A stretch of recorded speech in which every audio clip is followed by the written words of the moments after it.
out of here. Weezy out of here.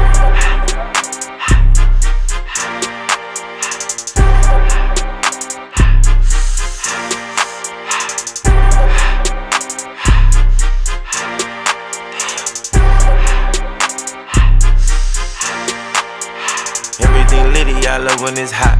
Turned to the city, I broke out the notch. Got some more millies, I keep me a knot. I created history, it made me a lot. He tried to diss me and it don't false. We call him Chaucer cause they gonna chop. Took her out of filers cause her pussy pop. I run it like Nike, we got it on lock. Cardiac eye, I'm the boss man in a suit with no tie. I can't be sober, I gotta stay high. Ayo, hold up.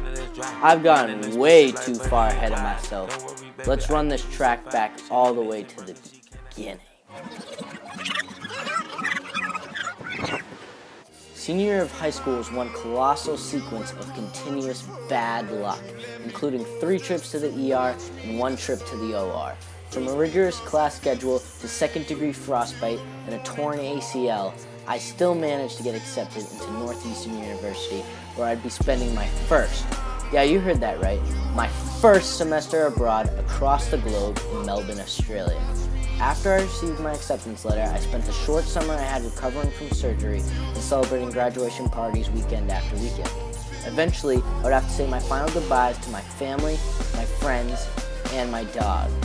After packing up all my belongings, I would travel 23 hours by plane as far away from possible to my new home for a grand total of 4 amazing, unforgettable months. My name is Jeffrey DiNitto, and this is where my journey as a Husky begins.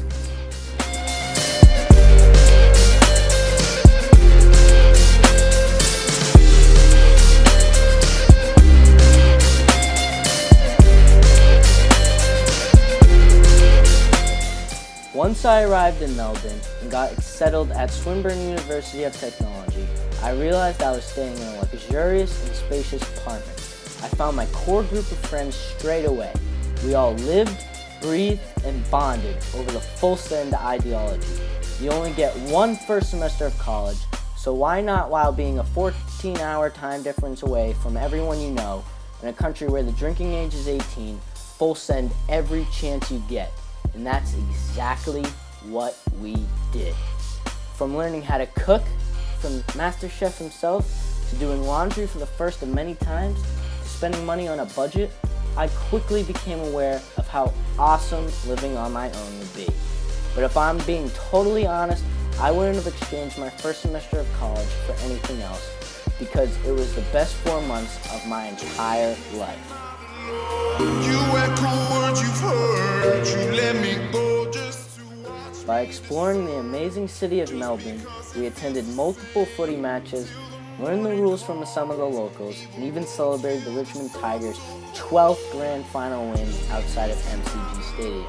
We went to the Eureka Skydeck only to be stopped at the 84th floor, walked down some of the city's finest graffiti alleys, and attended SneakerCon to only blow too much money on a pair of Yeezys. Then at night, we experienced some of the best nightclubs and bars that Melbourne had to offer. Outside of Melbourne, we went surfing at Torquay Beach, traveled to St. Kilda, saw koalas and hawks at Healesville Animal Sanctuary, saw pelicans near Phillips Island, went mountain biking with the Explorers Club, and visited our Boston friends at NU in Sydney, where we went to Bondi Beach, the aquarium, and the Sydney Opera House. I also traveled to Tasmania and met a few koalas, joeys, and wild kangaroos at the Bonarong Wildlife Sanctuary. On top of all the time spent out in Melbourne and elsewhere, I actually did go to college and worked hard through 5 core classes essential for my degree as an engineer. After getting adjusted to Aussie life and its culture, I learned how to be both independent and strategic with balancing my workload with my social life to capitalize on my experiences outside of the classroom. Along with many other NUN students, as part of my service learning, I helped volunteer at the Walk for Parkinson's and helped guide the walkers along the Yarra River. On top of all the places and things I had done so far, nothing compared to my spring break trip to New Zealand with real Australia. We traveled from Christchurch to Queenstown and back, along the way making some of the best and craziest memories I'll ever remember. From skydiving from 12,000 feet, descending the world's biggest swing, to jet boating, luging and bar trawling, I surely got the adrenaline rush of a lifetime from the adventure capital of the world. Then from Lake Wanaka to Lake Pukaki to Lake Tekapo to Milford Sound and Mount Roy, I saw some of the most beautiful landscapes, lakes, and mountain ranges I'd ever seen in my entire life. Overall, my time in Melbourne not only shaped me as a student, but as a Husky and a global citizen. From lifelong friendships to an amazing education and the unlimited amount of memories, the past 4 months will undoubtedly forever be the greatest 4 months of my entire life, and I can't thank Northeastern University enough for shipping me out to Australia for my first semester abroad.